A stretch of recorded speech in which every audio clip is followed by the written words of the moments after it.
In this video, we're going to look at UFC Kansas City. We'll go through a full card breakdown, I'll give you my predictions on all of the fights, and we'll talk about this from a betting perspective. As always, you can call me Kunith. Let's make some money this week.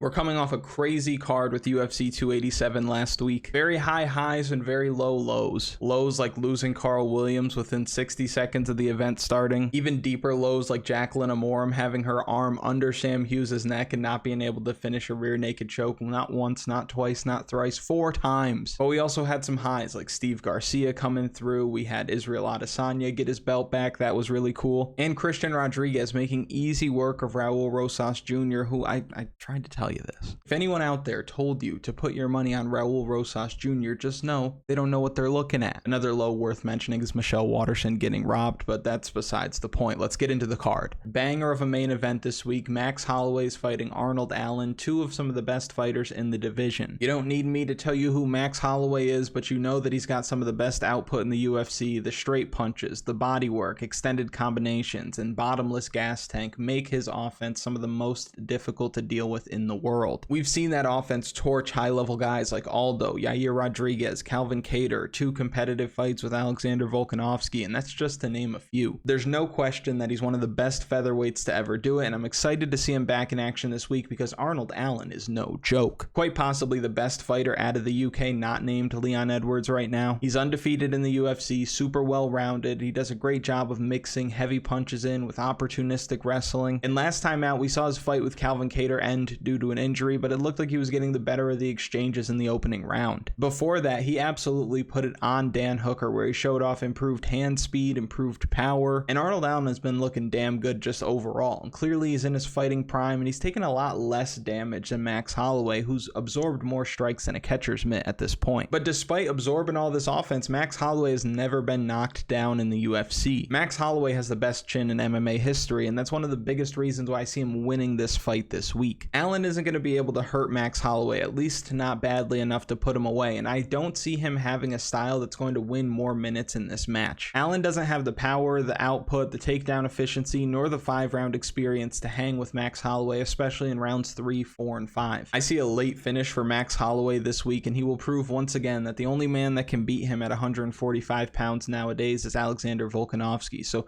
give me Max Holloway to win this fight. Give me Max Holloway to win this fight by knockout, which is currently sitting at about plus 250. And before that banger of a main event, we have an awesome co-main event with Billy Q and Edson Barboza this week. In terms of age, these guys aren't that far apart, but in terms of experience, it's night and day. Edson Barboza has more fights in the UFC alone than Billy Q has fights overall. He's been in the game for a long time, and he's faced some of the best fighters in the world over the last couple of years. And the positive that you can pull from that is that he's shared the octagon with several fighters who are leagues above Billy Quarantillo. But every coin has 2 sides, and the negative piece of this is that he's taken a lot of damage, and we've seen him take brutal beatings, like most recently against Giga Chikadze, who beat him up. Justin Gaethje knocked him out cold. Kevin Lee beat the crap out of him and was teeing off from him in top position for way too long, and that was right after that legendary beatdown from Khabib Nurmagomedov. Even before that, he ran into a prime Tony Ferguson, and we know what used to happen to people who came across the prime El Cucuy. And now he's meeting with Billy Quarantillo, who has to be one of the biggest pains in the ass to fight in the UFC. I'm sure when agents get the call that says, hey, we've got a fight for you, it's Billy Quarantillo, they probably react something like this. What the fuck, y'all?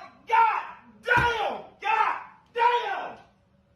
God damn! I say that because he's going to throw endless strikes. On paper, he actually lands more strikes per minute than Max Holloway. Not only is he going to do that, but he's going to chain wrestle. He's going to spend time in the clinch. He's going to throw knees and elbows in the clinch, and if you knock him down, he's going to pop right back up, and stuff like that can really take the wind out of your sails. Fighting Billy Q has to be like leg day at the gym, except every day is leg day. Barboza may have success early on in this fight, but as the fight wears on and he wears out, Quarantillo is going to have more and more success, resulting in either a late finish or a decision where he's just dominant in the second and third round. But in the UFC, Billy Q has one of the highest finish rates on this card. I can see him doing that again, and what's cool is that his finishes, they're not coming early. If you look, he's got a second round finish, a third round finish, a third round finish, and a second round finish. The dude's getting it done late, and that's just because he's breaking people. I could see him breaking Edson Barboza this week, so give me Billy Quarantillo inside the distance. Next, we have a fun fight that's going to play out primarily on the feet between Dustin Jacoby and Azamat Murzakanov. Dustin Jacoby has looked good in the UFC. His kickboxing skills have transferred over nicely seriously into MMA, and he's winning fights because of his intelligent striking. Jacoby really knows how to use his length, his timing, his output, and his movement to not only land, but also to disrupt opponents' patterns. That's going to open up some opportunities for him to land these combinations. And last time out was a straight robbery against Khalil Roundtree, where he doubled him up on strikes, and I don't understand why we consistently are getting such bad decisions being read at the end of these fights. It's getting out of hand, and it needs to stop. And if you're one of those people that run to Twitter and say, and not every split decision's a robbery, shut up. On the other side of this matchup, Azamat Murzakanov, he's undefeated, he's on a 4-fight knockout streak, and he's looking to put his big power on display this week. We haven't seen much grappling out of him in the UFC, but we have seen him land fight-ending shots even late into these fights, which shows that he's always dangerous. I can see him winning a lot of fights in this division because of his style and his knockout power, but this is not one of them. Dustin Jacoby's not an average striker, and he's not only the better striker, he's also going to have a 5-inch height advantage, a 7-inch reach advantage, and he knows how to use that length. And I see Azamat Murzakanov falling behind a little bit. We saw Tafon Chukwi have a ton of success on the feet against Murzakanov, and he's nowhere near the striker Dustin Jacoby is. I see Jacoby using a lot of leg kicks, lateral movements, long 1-2 down the middle that are going to beat those looping shots coming from Azamat Murzakanov, and I see him cruising to an easy decision win. Murzakanov is nothing that Dustin Jacoby has never seen before, and he should have no problem not only keeping his range, but dealing with the power as it comes. So give me Dustin Jacoby to win this fight by decision. Next, we have Cutelaba fighting one of the better nicknames in all of MMA, Tanner the Bulldozer Boser. Cutelaba cannot be trusted. We know this. 2 wins in his last 9 fights. What he does well is wrestling when he's fresh. He throws powerful hooks on the feet as well, and his grappling when he isn't completely gassed can definitely give Tanner Boser problems this week. And that could very well happen because we've seen Tanner Boser taken down in the past, and that's obviously the weakest part of his game. What I've liked about Tanner Boser is the speed with his footwork and his hands, and he's always looked sneaky athletic in there, but you have to wonder if that's a result of him moving next to some slower guys. He's a light heavyweight that's been fighting at heavyweight in the UFC, so now that he's back at 205 where he belongs, I don't know if the speed is going to translate. He might be a little bit quicker, but it might not look the same in comparison to his competition. So it's a little concerning because we know that this is probably the first fight in the UFC in his most recent run where we're going to see him fight some guy who's not only equally athletic, but probably more athletic than him. But at the same time, Cutelaba can't be trusted because of that generationally low fight IQ and the poor gas tank. It's not worth betting on. But he does have that path to victory where he gets the takedown, he rains down some elbows early, and he tries to get Boser out of there. The problem is Boser is a tough son of a gun. He may just weather that storm, work back to his feet, and in the second round he's going to take over because cardio is king in MMA, and Boser should have the slight edge there, especially coming into this in what I'm assuming is going to be a lot better shape. And I could see him clipping Cutelaba as well. So I'm going to go with Tanner Boser to win this fight for those reasons, and he's finishing his UFC fights at a 75% clip. Cutelaba's been finished in 7 of his 8 UFC losses, so the pick for me is going to be Tanner Boser by knockout. And the odds for that fight aren't crazy. If you want to put a couple of units on Tanner Boser, that makes sense. And if you want all of the official bets as well as the Draftkings strategy guide, tools and data, access to the community unlike you have on YouTube, you can go to kunithmma.com, hit the join button, and that'll open up some of the things for you. The not so young Punisher is back in action. This is the first time we've seen him since the Sean O'Malley eye poke fiasco. Pedro Munhoz fights Chris Gutierrez on this card. Munhoz has been in the UFC for a long time, fighting guys like Dominic Cruz, Jose Aldo, Aljamain Sterling, Cody Garbrandt, Rafael Sunsao, Rob Font. He's never been finished in the UFC, nor has he ever been knocked down. This guy's legendary durability, and he leans on that durability a little bit too much for my liking, but it is what it is. His defense is non-existent. He's just hoping to slug it out with guys because that style will favor him over most fighters in the division. Now, don't expect him to grapple much, but he is going to be moving forward the entire time. That's always something we like to see. On the other side, Chris Gutierrez is unbeaten in the UFC. He moves really well, throws dangerous leg kicks, and he's proven to have really great defensive vision in the octagon. He sees everything coming and he rolls with punch as well. Last time out, we saw him knock out Frankie Edgar with a knee.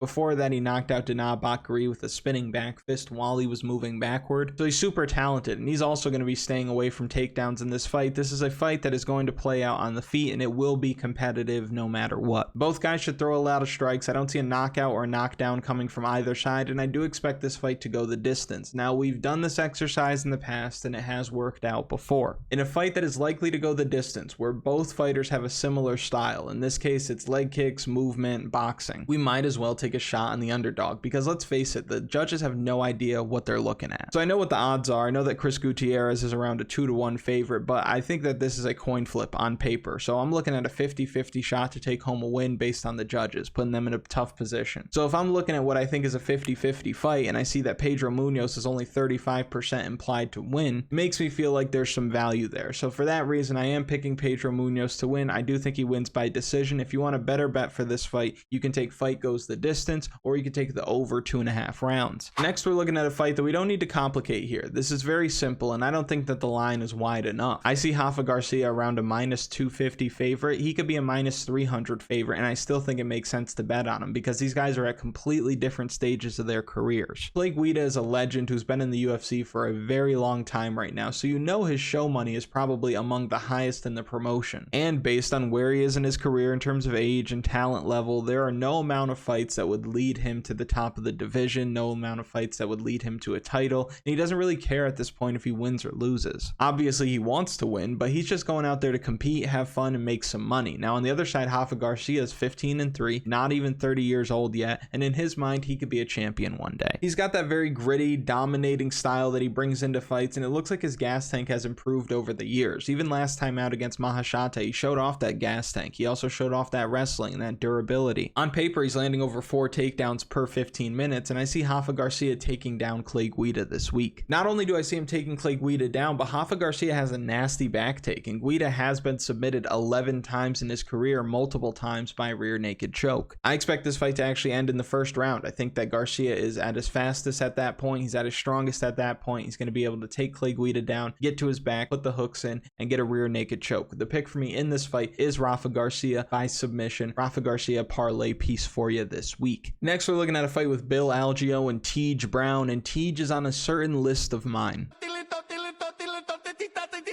It's the burger list. He's clearly submission or bust, and I think that Bill Algeo, having survived one of the deepest submissions I've ever seen against Herbert Burns, is more than capable of dealing with the offense from TJ Brown on the mat. On the feet, Bill Algeo is the much better striker, and I think as long as they're standing, he's going to light Tej Brown up. Now, I worry about the takedown defense from Algeo because Tej can grapple, and he's always looking for submissions when the fight hits the mat. But when you look at his run in the UFC, he's only really had success against Eric Silva, who gassed out and it was in his debut, Charles Rosa, who everybody has success against Kai Kamaka, he gets the decision, but if you go back and watch that fight, he clearly lost, and then Jordan Griffin ultimately submitted him.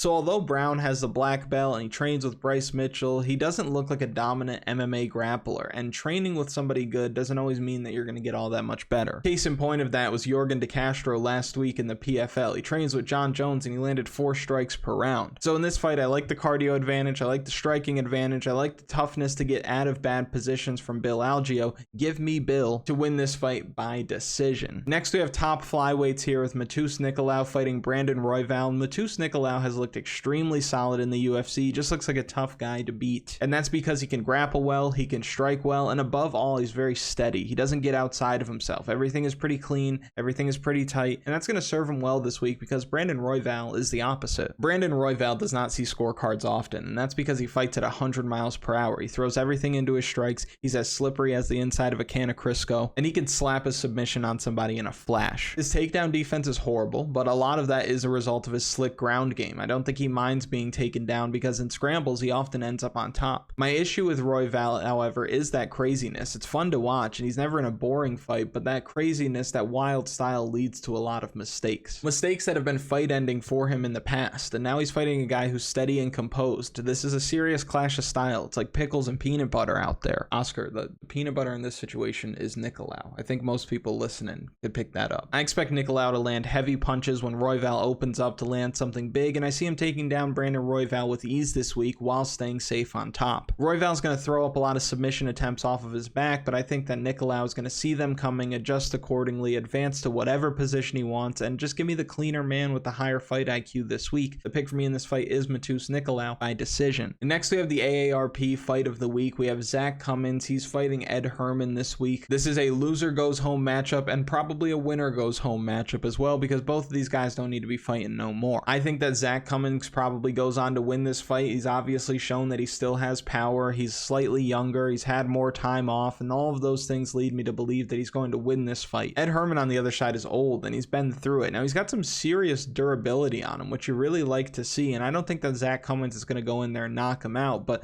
Ed Herman definitely is at the end of his line. I've seen Train Smoke fresher than Ed Herman at this point, and I do think that he's going to have a hard time being able to keep up, especially when this fight gets into the second and third round. But when you look at his last fight against Alonzo Menefield, he ate some shots and was fine. We saw Jimmy Crute, a big, young, strong guy's legs turn into al dente fettuccine every time that Alonzo Menefield was landing. So Ed Herman's chin is no joke, man. And he's definitely got the size to be able to stay in there and hang with Zak Cummings. He might even be the bigger guy in this fight. From a betting perspective, you probably just want to take the over in this fight, but if you're looking at this from a DraftKings perspective, and obviously we'll talk more about this in the strategy video and final picks later in the week, but Ed Herman might be the best punt play on the entire slate when it comes to points per dollar if he's able to see the judges' scorecards. So it's something to consider, but I do think that Zak Cummings ends up winning this fight. I think he wins by decision. Next, we have the strawweight debut of Gillian Robertson. Gillian Robertson's been in the UFC for a long time. She's had a lot of highs, a lot of lows. The strongest part of her game is her jiu-jitsu. It is her grappling, especially when she's on top position. She can do some really solid work from there. And I am interested to see what she's going to look like physically in terms of her strength down at 115 pounds. On the other side, Piera Rodriguez has been leaning on her grappling to pick up wins in the UFC. 3 takedowns over Kay Hansen, 5 takedowns over Sam Hughes. She's shown steady cardio to be able to keep up this pace, and she's also fighting out of a good gym. On the feet, I think she's got tighter, cleaner boxing, and that's going to serve her real well this week. In terms of her grappling, I do think that she's going to look for takedowns as well, and I do think that just like Matheus Nicolau that we talked about earlier, she's going to be able to stay safe in top position. Her ground control isn't phenomenal, and Gillian Robertson's definitely going to be switching her hips and looking for arm bars and triangles and Kimura sweeps and things like that, but I do think that Piera Rodriguez is going to be able to stay composed, stay on top, and decide where the fight takes place. From a betting perspective, I do like Piera Rodriguez's money line, and I know that Forrest Gump said it best. He said life is like a box of chocolates, you never know what you're going to get. He was talking about women's MMA because it's super unpredictable, we know this. But I do think that Piera Rodriguez in this fight will spend more time on top than Gillian Robertson will. I think this goes the distance, and I think for that reason she's going to win more rounds, she's going to get the judges on her side, and she's going to go on to win a decision. Next, we're looking at Daniel Zellhuber, the golden boy, and I read his soul last time. I knew he was losing to Trey Ogden because he's a boy, and a boy fighting a man in the UFC normally does not rise to the occasion. Just ask Christian Rodriguez. But in between now and then, not only do I think that he's gotten better, but I think mentally he's probably in a much better space because he's not making his debut. He's taken his first loss. That removes a lot of pressure. Now, he's got a tough test this week against Lando Vannata, who's been trading wins and losses recently, so you know that he's due a win, which is kind of scary because I think that Daniel Zellhuber wins this fight. I say that because Lando Vannata, for as talented as he can be, he definitely fights to the level of his competition. His fights are close typically. And last time out against Charles Jourdain, he showed terrible fight IQ, like really bad fight IQ, and put himself in a bad position and got submitted in the first round. Where I think Lando Vannata is going to struggle here is that he doesn't really have one-shot knockout power. He has got a knockout in the UFC over John McDessie with that crazy spinning kick, and obviously he was knocking Tony Ferguson's brain into next week in his UFC debut on short notice, a legendary fight of course. But he doesn't have a ton of knockout power, and he's also going to be at huge disadvantages in terms of height and reach, and I think that length from Zellhuber is going to give him a lot of trouble because this fight is probably going to play out on the feet for a majority of the contest. I think the kicking game from Zellhuber to the body up high, and I also think the long punching combinations from Zellhuber are going to give Lando Vannata just enough trouble where he's going to lose rounds. And I know I've said this a lot so far, but I do think that this is another fight that probably goes the distance, so give me the longer guy, the younger guy, the guy who's got all of the bad things out of the way most recently. Give me the golden boy who I have a golden read on. Give me Daniel Zellhuber to win this fight by decision. Next, Bruna Brasil is making her UFC debut against Denise Gomes this week. I really like Bruna Brasil to win this fight. I know that publicly there's a lot of love for Denise Gomes out there, but the way that she fights does not make me believe that she is going to win a whole lot of fights at the UFC level. She's too young, she's too green, and I think she's just going to get touched up, and she's somebody who relies heavily on her toughness, and that's not a winning strategy, especially when you don't have a ton of power to go with it. She's just somebody who's a brawler, somebody who's scrappy, and somebody who's going to be able to give people tough fights who just want to stand with them and aren't really technically sound, but Bruna Brasil is technically sound, and I think she picks her apart from range. Gomes reminds me of Priscilla Cachoeira, somebody who's going to fight fight hard, fight for your money, throw heavy punches, but she doesn't have the same kind of power, she doesn't have the same kind of technique, and she doesn't have the same kind of experience as somebody like Cachoeira. Brazil is a sizable favorite here, and if after last week with Jacqueline Amorim you're terrified of betting big favorites who are Brazilian women in their debut, then I understand. I personally am not going to bet this one because Jacqueline Amorim destroyed my confidence, but I do think that Brazil is probably going to go on to win this fight, and I do like her to win by decision. Another debutante this week is Gaston Bolanos. He's fighting Aaron Phillips. Both of these guys coming off real long layoffs, and I think that favors Gaston Bolanos just a little bit more. I like the experience that he's bringing into this, not just MMA, but also the kickboxing experience that he brings into this, and I think he's going to have a decided advantage on the feet because Aaron Phillips doesn't really keep his hands where they need to be. He's not all that defensively sound, Aaron Phillips, and his hands are going to be low, and that's not really a recipe for success against the guy who's going to be throwing sharp, hard technique like Gaston Bolanos. I just find it hard to believe that Aaron Phillips is UFC caliber. And yes, Sam Sicilia is pretty solid, and then most recently Jack Shore. We know how good Jack Shore is. Nothing that he's done in the UFC octagon really jumps off the page to you. And yes, he's had success outside of the promotion, but I think this is a different ball game. And considering that he's had such a long layoff in between his last fight and this fight, it's almost like he's making his debut again. So the jitters are there, the nervous energy is there, and I think he's at a decided striking disadvantage. On the mat, I'll give him a slight edge in terms of technique, but that's only if he's able to get the fight on the mat on his terms. If he gets taken down, I don't really think that there's a clear path for him to be able to find submissions. And our last fight, which is the first fight of the night, is between Lucy Pudilova and Jocelyn Edwards. Lucy Pudilova is on a terrible run in the UFC, but this is not most recently. She spent time outside of the promotion, picked up some wins, came back, beat Wu Yanan, finished her in the second round, beat the crap out of Wu Yanan, let's be real. You have to think maybe that wasn't so much the game plan, but rather an advantage she identified during the fight. Wu Yanan was kind of all over the place that night, and she was able to get the job done. Lucy Pudilova scoring 107 DraftKings points at $8,300 really ruined a lot of people's night, but I do think that she's outgunned this week. I like the underdog here. Jocelyn Edwards is coming off a win over Ji-Yeon Kim before that against Ramona Pascal, where she threw a ton of kicks. Jocelyn Edwards looked like Leon Edwards that night with those low kicks, those kicks to the body, and she was staying real busy. What I like about Jocelyn Edwards in this fight is the length. I like the output. I think she's the more athletic of the two, and if she comes in having a good weight cut, I can see her having a ton of success on the feet. She doesn't have good takedown defense, and if Pudilova comes in here with the same way she was against Wu Yanan, just looking to get the takedowns, then yeah, we're going to see Jocelyn Edwards struggle. Hypothetically, because Jocelyn Edwards may have improved her takedown defense, that wouldn't surprise me at all. So I do think that Jocelyn Edwards, if she's able to keep the feet, has a lot of success in this fight. I expect her to be able to keep the feet, and I expect her to win this fight by decision. If you've made it to this point in the video, thank you so much for watching. I really do appreciate it. Make sure you like the video, subscribe to the channel, comment something for the algorithm, and I'll see you later in the week.